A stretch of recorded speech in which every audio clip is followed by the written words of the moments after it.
اعوذ باللہ من الشیطان الرجیم بسم اللہ الرحمن الرحیم ان اللہ لا یستحیی، بے شک اللہ تعالیٰ اس بات سے نہیں شرماتا، ان یضرب مثلا ما بعودۃ فما فوقہا، کہ کوئی بھی مثال بیان کرے مچھر کی ہو یا حقارت میں اس سے بھی بڑھ کر ہو۔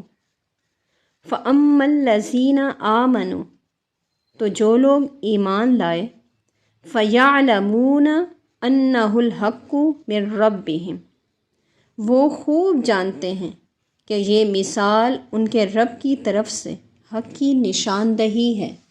وَأَمَّا الَّذِينَ كَفَرُوا، اور جنہوں نے کفر اختیار کیا، فَيَقُولُونَ، تو وہ اسے سن کر یہ کہتے ہیں، ماذا اراد اللہ بہذا مثلا، کہ ایسی مثال سے اللہ کو کیا سروکار۔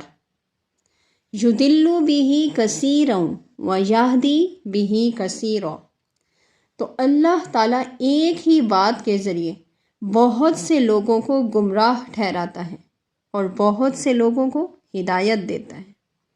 وَمَا يُضِلُّ بِهِ إِلَّا الْفَاسِقِينَ، اور اس طرح صرف انہی کو گمراہی میں ڈالتا ہے جو پہلے ہی نافرمان ہیں۔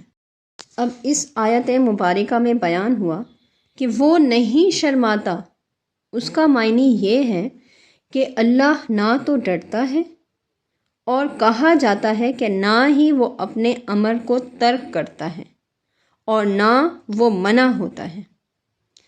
مقصد یہ ہوا کہ کسی بھی حقیقت کو واضح کرنے کے لیے اگر مکھی، مکڑی، مچھر یا اس سے بھی حقیر ترین چیز سے مثال دینا ضروری ہو تو اللہ تعالیٰ کسی کے اعتراض کے ڈر سے ایسی مثال کو ترک نہیں فرماتا، اور سلیم الطبع لوگ تو مثال کے مفید ہونے کی وجہ سے اسے تسلیم کرتے ہیں کہ یہ اللہ کا کلام ہے، لیکن جن کی فطرت مسخ ہو چکی ہے وہ اعتراض کرنا شروع کر دیتے ہیں کہ یہ عجیب خدا کا کلام ہے کہ جس میں مکڑی اور مچھروں کا ذکر ہے۔ اب یہ جو قرآنی تمثیلات ہیں، مثالیں ہیں، ان کا مقصد حق اور سچائی کو خوب واضح کرنا ہے۔ اہل ایمان انہی قرآنی تمثیلات کی مدد سے حق کی معرفت حاصل کرتے ہیں، اور اہل کفر ان مثالوں سے قرآن پر ہی اعتراض کرتے ہیں۔ حق شناس لوگ قرآنی بیان سے ہدایت لیتے ہیں، اور ہٹ دھرم لوگ قرآنی بیان سے بھی خود کو گمراہی میں مبتلا کر لیتے ہیں۔ عارفین اور بزرگوں کے اس کلام پر جو معرفت کا ہو مگر ظاہراً سمجھ میں نہ آتا ہو، لعن طعن نہیں کرنی چاہیے، کیونکہ اس میں کلام کا نقص نہیں بلکہ پڑھنے اور سمجھنے والے کی اپنی سوچ پر منحصر ہے۔ اگلی آیت مبارکہ میں ارشاد فرمایا، الذین ینقضون عہد اللہ، جو اللہ کے عہد کو توڑتے ہیں، من بعد میثاقہ، اس سے پختہ عہد کرنے کے بعد، وَيَقْطَعُونَ مَا أَمَرَ اللَّهُ بِهِ أَن يُوصَلَ، اور اس تعلق کو کاٹتے ہیں جس کا اللہ نے حکم دیا کہ اسے جوڑا جائے، وَيُفْسِدُونَ فِي الْأَرْضِ، اور زمین میں فساد برپا کرتے ہیں، اولئک هم الخاسرون، یہی لوگ نقصان اٹھانے والے ہیں۔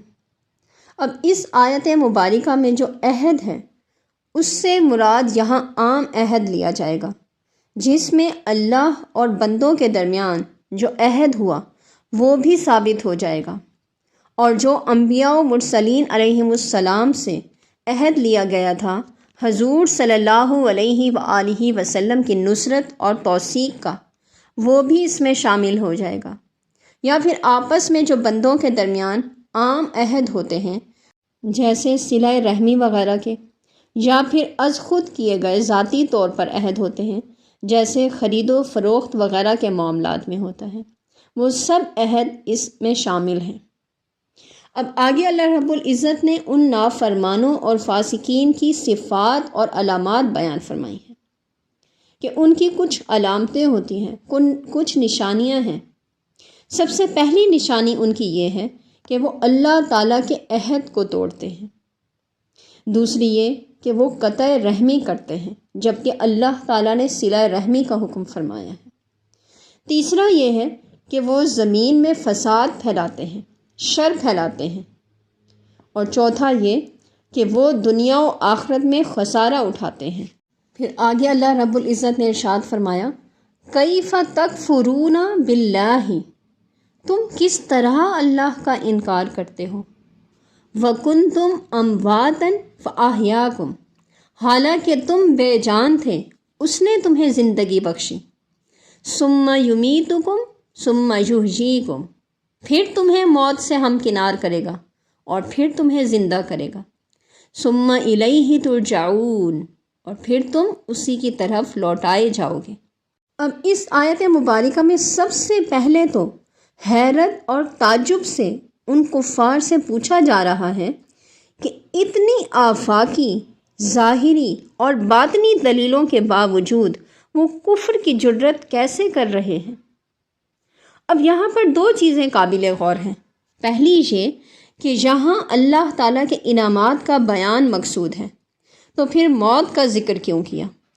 تو اس کا سادہ سا جواب یہ ہے کیونکہ یہ موت انسان کو فانی زندگی سے نکال کر ابدی اور دائمی زندگی کی طرف لے جاتی ہے، تو یہ موت ہزار نعمتوں سے بڑی نعمت ہے۔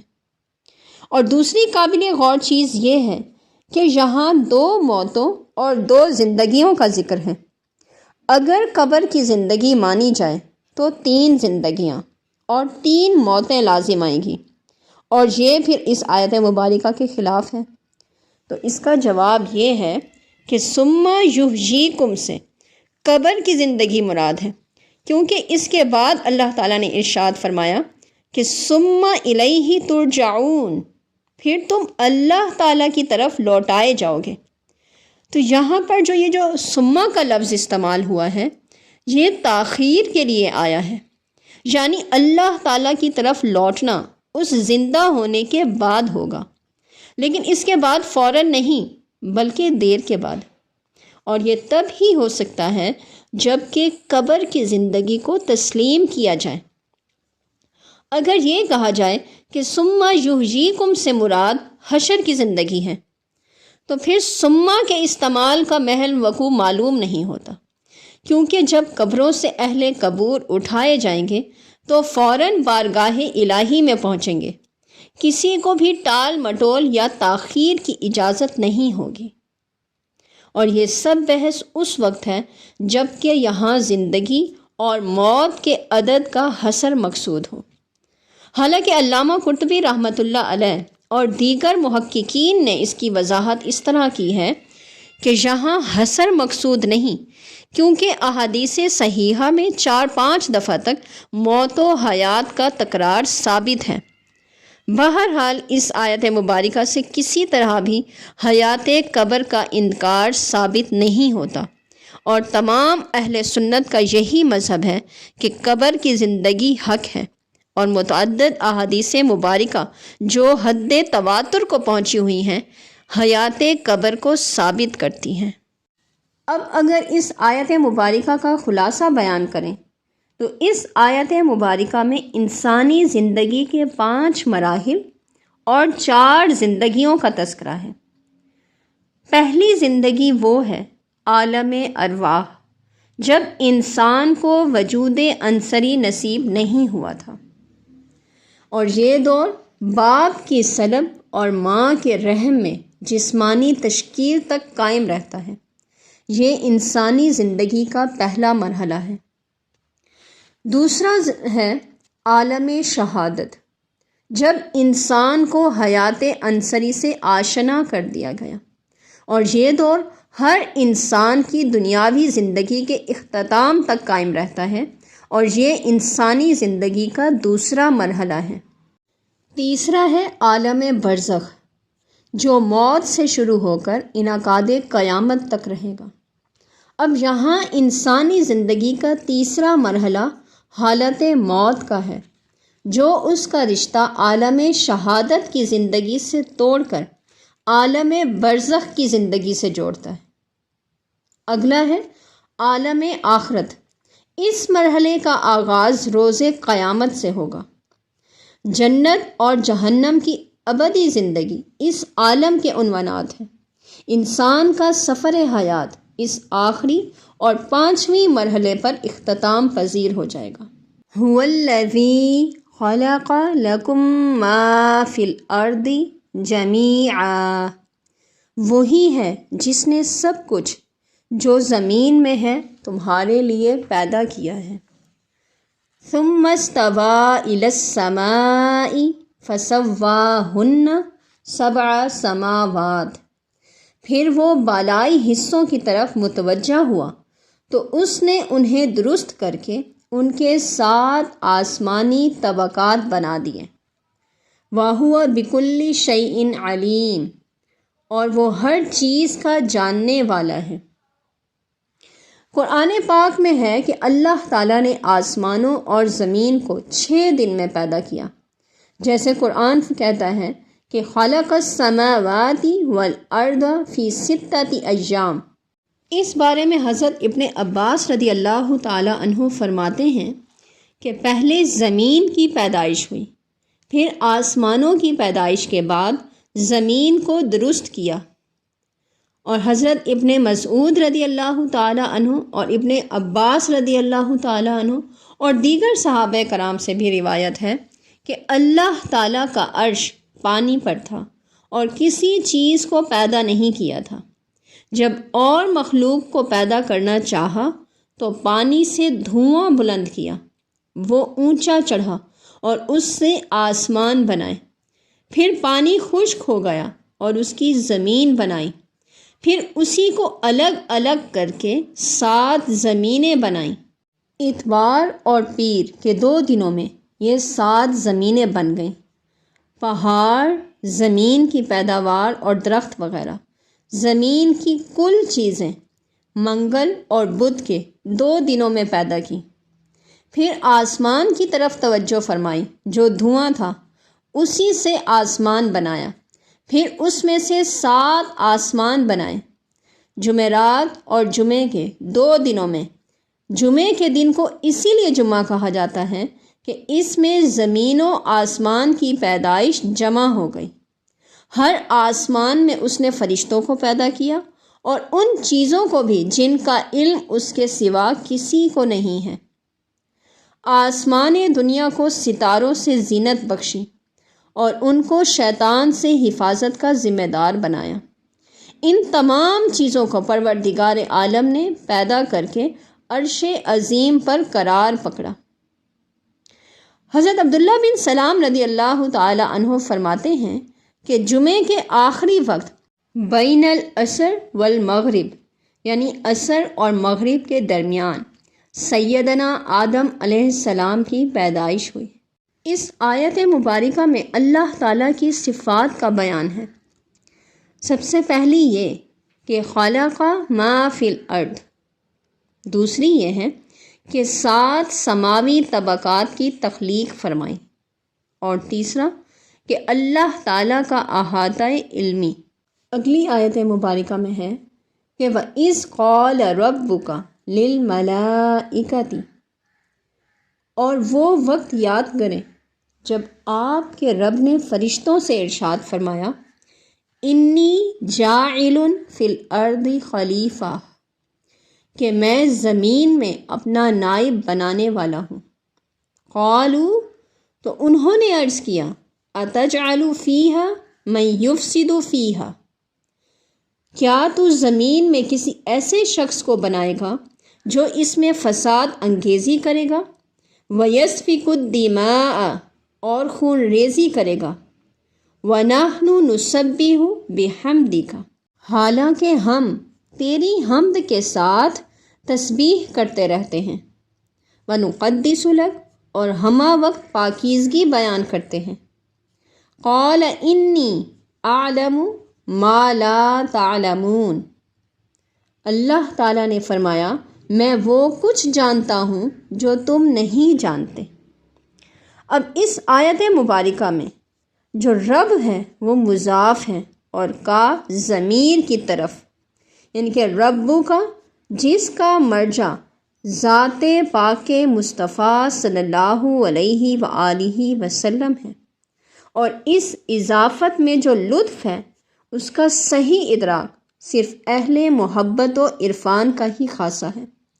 اس بارے میں حضرت علامہ آلوسی رحمۃ اللہ علیہ فرماتے ہیں کہ یعنی حضور نبی کریم صلی اللہ علیہ وآلہ وسلم کی ذات مقدس ہی حقیقت میں خلیفہ اعظم ہے۔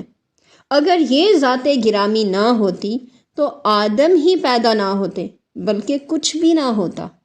اس آیت مبارکہ میں جو دوسرا لفظ استعمال ہوا ہے ملائکہ، جو ملک سے نکلا ہے، اور ملک الوکا سے نکلا ہے، جس کا مطلب ہے پیغام رسانی، کیونکہ فرشتے اللہ تعالیٰ کا پیغام اس کے مقبول بندوں تک پہنچانے کے لیے مامور ہیں، اس لیے انہیں اس نام سے پکارا جاتا ہے۔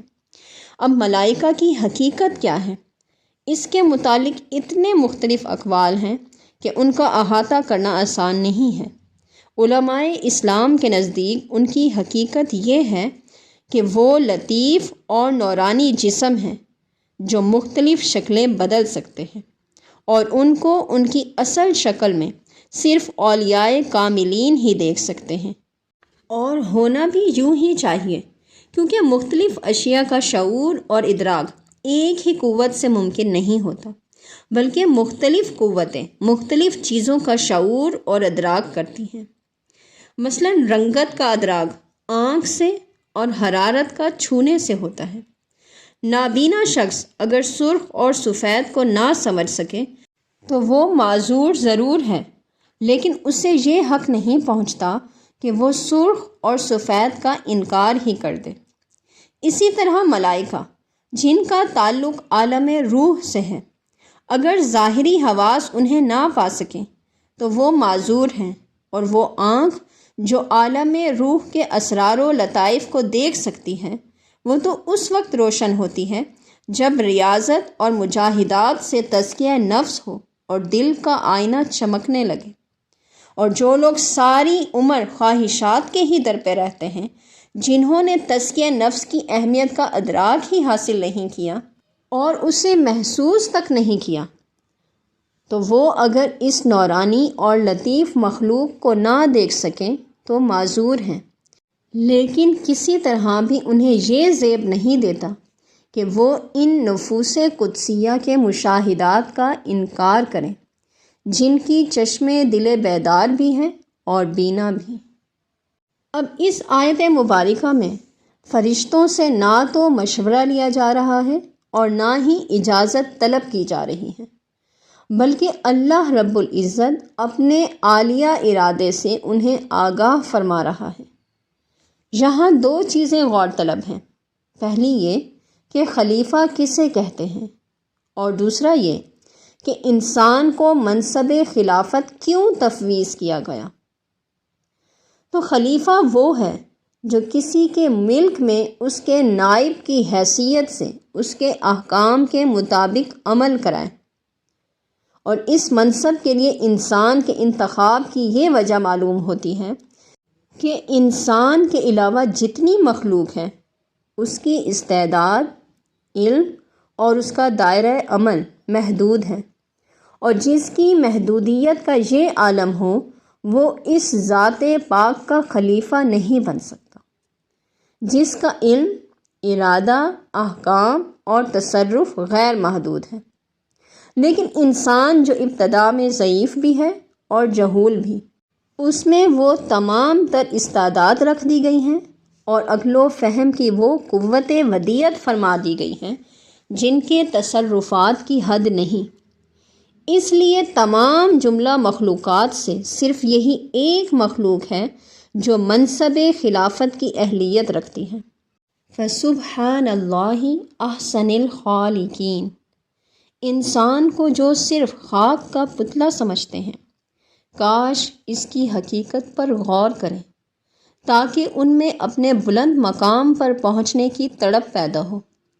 یہ وہ ذرہ ہے جس کے سامنے آسمان کی رفتیں سرنگوں ہیں، اور یہ وہ قطرہ ہے جس میں سمندروں کی گہرائیاں ہیں۔ اب اس آیت مبارکہ میں جو انسانی سرشت میں خون ریزی کا جوہر بیان کیا گیا، تو یہی جوہر ہی شجاعت اور انقلابیت کے باعث بنائے قیادت و خلافت بنتا ہے۔ محض تسبیح و تحمید الہی استحقاق خلافت کی بنیاد نہیں ہے۔ اب فرشتوں کی تسبیح و تقدیس سے مراد یہ ہے کہ وہ اللہ تعالیٰ کی پاکی بیان کرتے ہیں، بے ادبی سے بچتے ہیں، بڑائی اور عظمت کا اقرار کرتے ہیں، نافرمانی نہیں کرتے۔ رسول کریم صلی اللہ علیہ وآلہ وسلم سے سوال ہوتا ہے کہ کون سا کلام افضل ہے، تو آپ صلی اللہ علیہ وآلہ وسلم نے ارشاد فرمایا، وہ جسے اللہ تعالیٰ نے اپنے فرشتوں کے لیے پسند فرمایا ہے، اور وہ ہے سبحان اللہ و بحمدہ۔ اگلی آیت میں اللہ رب العزت نے ارشاد فرمایا، وَعَلَّمَ آدَمَ الْأَسْمَاءَ كُلَّهَا، اور اللہ نے آدم کو تمام اشیاء کے نام سکھا دیے۔ ثُمَّ عَرَضَهُمْ عَلَى الْمَلَائِكَةِ، پھر انہیں فرشتوں کے سامنے پیش کیا۔ فَقَالَ أَنبِئُونِي بِأَسْمَاءِ هَؤُلَاءِ، اور فرمایا مجھے ان اشیاء کے نام بتاؤ، ان کنتم صادقین، اگر تم اپنے خیال میں سچے ہو۔ حضرت ابن عباس رضی اللہ تعالی عنہ اور ابن جبیر رضی اللہ تعالی عنہ نے اس آیت مبارکہ کی تفسیر اس طرح بیان فرمائی کہ اللہ تعالیٰ نے حضرت آدم علیہ السلام کو چھوٹی بڑی تمام اشیاء کے سب نام سکھا دیے، اور خلافت کے منصب کا تقاضا بھی یہی تھا کہ انہیں ان تمام چیزوں کا علم عطا فرمایا جاتا۔ جب آدم علیہ السلام کے علم کی یہ کیفیت ہے تو سید بنی آدم خلیفۃ اللہ فی العالم حضرت محمد مصطفیٰ صلی اللہ علیہ وآلہ وسلم کے علوم و معارف کا کیا کہنا۔ الدر المنصور تفسیر تبیان القرآن میں حضرت امام ابن سعد، امام ابو جعلیٰ، امام بیہقی نے حضرت ابو ہریرہ رضی اللہ تعالی عنہ سے روایت کیا ہے کہ رسول کریم صلی اللہ علیہ وآلہ وسلم نے ارشاد فرمایا، اللہ تعالیٰ نے آدم کو مٹی سے پیدا کیا، پھر اس کو کیچڑ یعنی گیلی مٹی کر دیا، پھر اس کو چھوڑ دیا حتیٰ کہ سیاہ گارا ہو گئی، پھر اللہ تعالیٰ نے اس سے آدم کا پتلا بنایا اور اس کی صورت بنائی، پھر اسے چھوڑ دیا حتیٰ کہ وہ خشک ہو کر بجنے والی مٹی کی طرح ہو گیا۔ ابلیس اس پتلے کے پاس سے گزر کر کہتا تھا کہ یہ کسی امر عظیم کے لیے بنایا گیا ہے۔ پھر اللہ تعالیٰ نے اس پتلے میں اپنی پسندیدہ روح پھونک دی، اور اس روح کا اثر سب سے پہلے ان کی آنکھوں اور نتنوں میں ظاہر ہوا، ان کو چھینک آئی، اور اللہ تعالیٰ نے ان کو الحمدللہ کہنے کا القاء کیا۔ انہوں نے الحمدللہ کہا، اور اللہ تعالیٰ نے فرمایا یرحمک اللہ۔ پھر اللہ تعالیٰ نے فرمایا، اے آدم اس جماعت کے پاس جاؤ اور ان سے بات کرو، دیکھو یہ کیا کہتے ہیں۔ پھر حضرت آدم علیہ السلام فرشتوں کے پاس گئے اور السلام علیکم کہا، تو انہوں نے وعلیکم السلام ورحمۃ اللہ کہا۔ پھر حضرت آدم علیہ السلام اللہ تعالیٰ کے پاس گئے تو اللہ تعالیٰ نے فرمایا انہوں نے کیا کہا، حالانکہ اللہ تعالیٰ کو خوب علم ہے۔ حضرت آدم علیہ السلام نے فرمایا، اے رب میں نے ان کو سلام کہا، انہوں نے کہا وعلیکم السلام ورحمۃ اللہ۔ تو اللہ تعالیٰ نے فرمایا، اے آدم یہ تمہارا اور تمہاری اولاد کا سلام کرنے کا طریقہ ہے۔ اب بعض علماء کرام نے یہاں علامہ آدم الاسماء سے ملائکہ کے ناموں کا علم، بعض نے نسل بنی آدم کے نام کا علم، اور بعض نے لغات کا علم، اور بعض نے تو اسماء الہیہ کا علم مراد لیا ہے۔ لیکن الاسماء کلھا، ان کے الفاظ سے کسی خاص جنس یا نوعیت یا کسی بھی محدود علم اور یا کسی ایک چیز کے لیے مختص کرنا ثابت نہیں ہوتا، بلکہ حضرت عبداللہ بن عباس رضی اللہ تعالی عنہ، مجاہد، قتادہ، اکرمہ اور ابن جبیر رضی اللہ عنہم سے مختلف الفاظ میں یہ معنی منقول ہے کہ اللہ تعالیٰ نے حضرت آدم علیہ السلام کو تمام اشیاء و موجودات کے نام سکھا دیے، خواہ وہ بڑی تھیں یا چھوٹی۔ اب یہاں پر دوسرا غور طلب نقطہ یہ ہے کہ کیا حضرت آدم علیہ السلام کو تمام اشیاء یا موجودات عالم کے صرف نام ہی بتائے گئے تھے، یا ان کی صفات، خواص اور افعال کی معرفت بھی عطا کی گئی تھی؟ تو اس کا اجمالاً جواب یہ ہے کہ قرآن پاک کے ارشاد مبارکہ الاسماء کلھا سے مراد صرف اشیاء کے نام نہیں، بلکہ ان تمام اشیاء کی صفات، خواص، ماہیت اور حقیقت وغیرہ سے متعلق وہ سارا ضروری علم مہیا کیا گیا جو کسی چیز کو صحیح طور پر جاننے کے لیے مطلوب ہوتا ہے۔ کیونکہ جب قرآن پاک علم کو بنائے فضیلت آدم اور وجہ استحقاق خلافت کے طور پر بیان کر رہا ہے، تو معمولی سا فہم رکھنے والا شخص بھی یہ جان سکتا ہے کہ اشیاء و حقائق عالم کی ماہیت کو جانے بغیر صرف ان کے خالی نام جان لینا کسی ٹھوس فضیلت اور منصب خلافت کی اہلیت کا باعث نہیں ہو سکتا۔ قالوا سبحانک لا علم لنا الا ما علمتنا، فرشتوں نے عرض کیا تیری ذات پاک ہے، ہمیں کچھ علم نہیں مگر اسی قدر جو تو نے ہمیں سکھایا ہے۔ انک انت العلیم الحکیم، بے شک تو ہی جاننے والا، حکمت والا ہے۔ قال یا آدم انبئہم باسمائہم، اللہ نے فرمایا اے آدم انہیں ان اشیاء کے ناموں سے آگاہ کرو۔ فلما انبأہم باسمائہم، پس جب آدم نے انہیں ان اشیاء کے ناموں سے آگاہ کیا، قال الم اقل لکم، تو اللہ نے فرمایا کیا میں نے تم سے نہیں کہا تھا، انی اعلم غیب السماوات والارض، میں آسمانوں اور زمین کی مخفی حقیقتوں کو جانتا ہوں، وَأَعْلَمُ مَا تُبْدُونَ، اور وہ بھی جانتا ہوں جو تم ظاہر کرتے ہو، وَمَا كُنْتُمْ تَكْتُمُونَ، اور جو تم چھپاتے ہو۔